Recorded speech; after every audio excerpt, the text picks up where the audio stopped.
Hello, and welcome today to Bridge Builders, building bridges, connecting lives. I'm Reverend John Kenny. I'm so grateful that you are joining us today. I hope and pray everyone is well. I hope and pray everyone is having a glorious day to the glory of our God. I wanted to come today and to take a moment just to share some things with you. I hope and pray that you are feeling the excitement in the air that is taking place with the changing of the seasons. The spring is coming, and with spring comes excitement and enthusiasm about life and about the renewal of life and the rejuvenation of life. And as it happens in our environment, as it happens in the climate, as it happens with the gardens and the trees and the grass, it also happens with us spiritually and emotionally. So I hope and pray that this spring, the dawning of the spring, you're finding yourself rejuvenated, if you will. I wanted to take a moment to share with you some news. I was privileged to be able to attend the recent Hampton Roads Social Justice Conference. This is the second year, the second annual conference. It took place this past Monday, Tuesday, and Wednesday of this week. And I was a part of a panel group that shared on Tuesday about faith and environmental justice, faith in the community, and how we can bridge groups from various demographics together to focus on how we can address and revitalize our communities as it relates to those things that affect us. The panel that I was a part of was an ecumenical panel that was from various faith groups, various backgrounds, various theologies, but they all had the same thing in common, and that was we all wanted to see our communities thrive and our communities better. So that was a very good discussion we had. There were groups there. There were over 60 panelists there over the 3 days. There were 60 panelists, 4 keynote speakers. It was very engaging and very enlightening. It was exciting to see how many people are doing what we are challenged to do, what we have been thrust to do. It's exciting to see how many people are working across different venues, a lot of grassroots operations, even some governmental agencies that will provide assistance and help in addressing community issues and environmental justice issues and social issues and racial issues. So that was refreshing. I hope and pray that next year you will be able to attend next year's conference. I'm hoping to send out some, like one of the presentations that I received the other day. Someone sent to me, one of the presenters, and I hope to be able to send that out to let you know, to give you a snippet as to what was taking place. There's a program or a group organization called Christian Community Development Association that is people from all across the country. They are part of this network, and their aim, their thrust is to revitalize and to improve life and conditions in our community. I was surprised to hear there were several Caucasian people who were really focused on demything this white privilege ideology. They were really focused on addressing white privilege, and they are themselves white people, and they understand the historical harm and historical damage that has been inflicted upon primarily Blacks, and is still being done through this ideology of white privilege and all these things. So there were a lot of different conversations that were going around the room, and it was very, very enlightening and very exciting to hear. Not only that,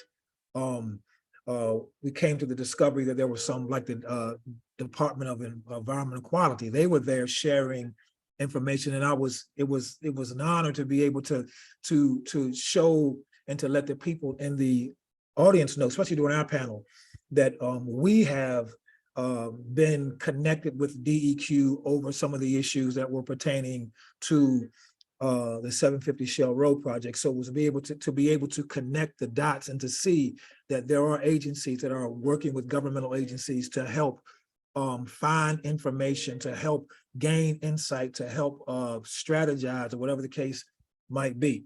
Again, it was a very enlightening and very rewarding time that we all shared together over the course of those 3 days. And I hope and pray again that you're able to join us next year as we begin this process. Now, bridge builders, we are building bridges, connecting lives. That's our focus and that's our objective. And we realize there are a number of things still taking place with the Shell Road property that that has been some calls and some concern. The front gate locked and the back gate open where people could dump trash. I reached out to the city because one of the residents, one of the persons in the group sent me a text, and I reached out to the city, and that gate on Gloucester now was supposed to be closed with no access. I got word the other day that the superintendent building that exists on the property is not conducive for any kind of renovation. So I think it's going to be torn down as a result of the fact that it can't be renovated, preserved, or anything like that. It's too much damage done to it. So I think that's going to be the next step for that particular building. I heard that there was some black partition that was separating the 10 acres that the city has deemed community use. And so hopefully in the upcoming days, we can find out exactly what, or schedule some time to discuss and talk about with the city what our plans are. In the meantime, or what our desires are for that property. In the meantime, we need to begin to discuss among ourselves as a community what we would like to see, what our desires are to see for that particular area, realizing that, you know, it's limited in space. And I don't know exactly all the details about the condition of the ground and what can be put there, anything like that. Those things will have to be worked out with the Army Corps of Engineers or the DEQ as well. And I also was talking to somebody from the Tidewater branch for the DEQ to get some insight on what could be done with those 10 acres. And once I get him some more information, then we'll be able to figure out exactly, you know, where things stand with that. But before we get to that point, we want to make sure as a community that we are discussing and we have some kind of ideas, concrete ideas, that when we get together with the city, we don't want to just be randomly throwing things out there. We want to have already sat down and discussed what we would like to see and what we would like to have, to present to them from our standpoint. Then that requires us either coming together at some point as a larger community to have some input ideas or submission of ideas to the email address, vssdcb@gmail.com, the email address, so that we will be able to facilitate our own conversation as to how we would like to see and what we would like to see take place. And that probably will be the easiest way in the interim to be able to garner input and to gain insight. That is the email address will be attached in the description field of this video. So you'll be able to go there and just submit your information, your suggestions, your ideas for that 10 acres of property that exists currently right now on the property of 750 Shell Road. I want to remind everybody of our third Tuesday monthly meetings at 7:00 p.m. They will be held via Zoom now. They won't be in person because we found out that it was a lot easier and people were working and all kind of stuff, and the time wasn't conducive on Wednesdays. So we moved it to Tuesdays at 7:00 so we can do it via Zoom, and hopefully we can get more participation from the community to be able to hear and to discuss and to strategize what we're trying to do. From a perspective of bridge builders, we need to really sit down and discuss what it is, some short-term goals we want to accomplish, some short-term goals we want to see put in place as it relates to where we're going and how we're moving forward as a registered neighborhood organization. The city has some things planned, workshops planned, grant funding workshops, these kind of things planned that will be good for us to be able to attend to gain more information as we begin to strategize to move forward, to see exactly where it is we're trying to go and where we're trying to get to. So hopefully, prayerfully, those things will be something that we can discuss and talk about as we proceed further in our journey and time together. I want you to mark your calendars for this community event that's taking place. It's going to be taking place on June the, let me get it here. It's going to be taking place on June the 18th. That is a Sunday. It's a Juneteenth Freedom Fest. One was held last year at Darling Stadium, and the second annual event is coming up this June, June 18th, from 10 a.m. to 5 p.m. There's going to be a number of things, number of vendors at this particular event.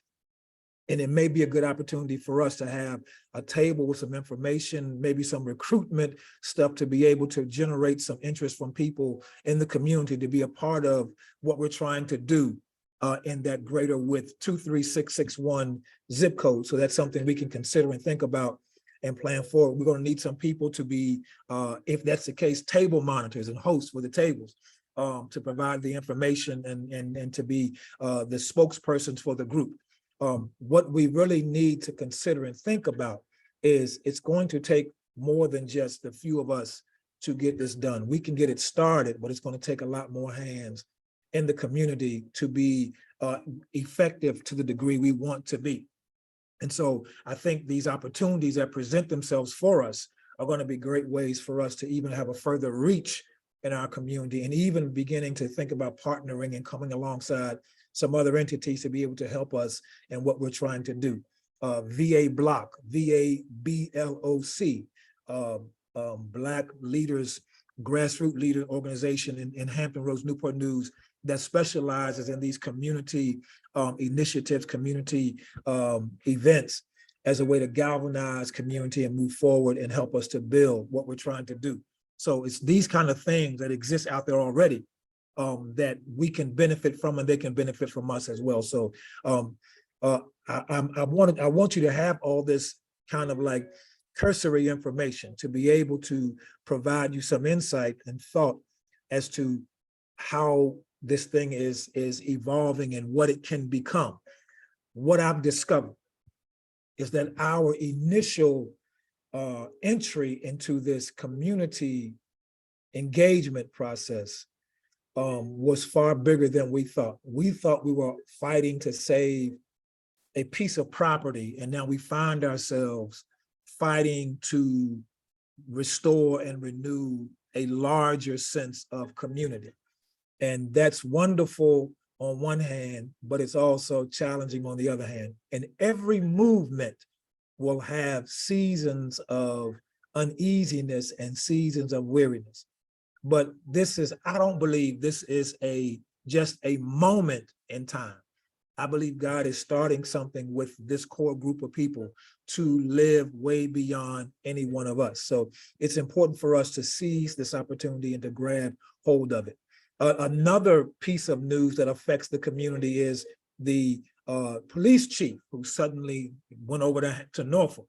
So now we have this looking for a new police chief, and that it would be a great opportunity for us as a group to maybe hold or sponsor or host a some kind of event gathering where the candidates may be able to share their views of community policing to the larger community, just as we did with the city council candidate forum and the school board forum. So these are things we can begin to think about as a way of generating generating more involvement and having a more greater voice in the development of our own community. So I know this may have been long, this may have been a lot of things that you probably won't be able to digest them all. That's why I put them in a video, and you can go back and probably hit the rewind button again and try to catch it all again. But there are just several things that I wanted you to be aware of and abreast of as we continue to move forward. Again, our third Tuesday meetings via Zoom. The Zoom link will be sent to all those persons who have their phone numbers in the group text already. You can find that, you'll get that link the morning of the day of the meeting, well, 1 hour prior to the meeting, rather. The Zoom link will come to you.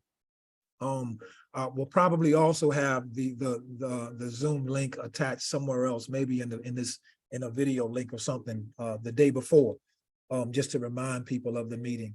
And then also the June 18th, Juneteenth Freedom Fest that's sponsored by Celebrate Healthcare. They're going to be hosting that again this year at Darling Stadium. It'll be a wonderful time for us to be able to, again, have a table probably and share information from a grassroots level.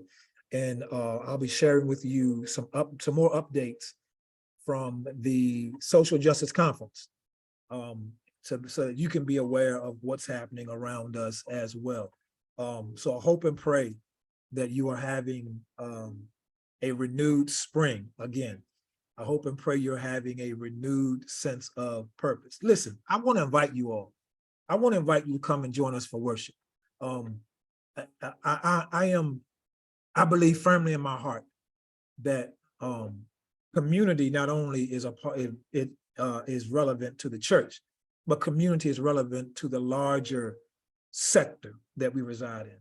And if you happen to live in that 23661 area, if you happen to reside in that Greater Width area and you don't have a church that you attend regularly, I want to invite you to join us for worship on Sunday mornings. I promise you, I'm not trying to get anything from you. I just want to be able to help you, not just in your everyday life, but also in your spiritual journey of faith, because this thing we're involved in now, it's going to require some spiritual understanding, spiritual wisdom, and spiritual stamina to be able to carry out the work that God has called us to do. Because all of us are, to some degree, in this season of our lives, we're just like Moses, when God told Moses, go tell Pharaoh, let my people go.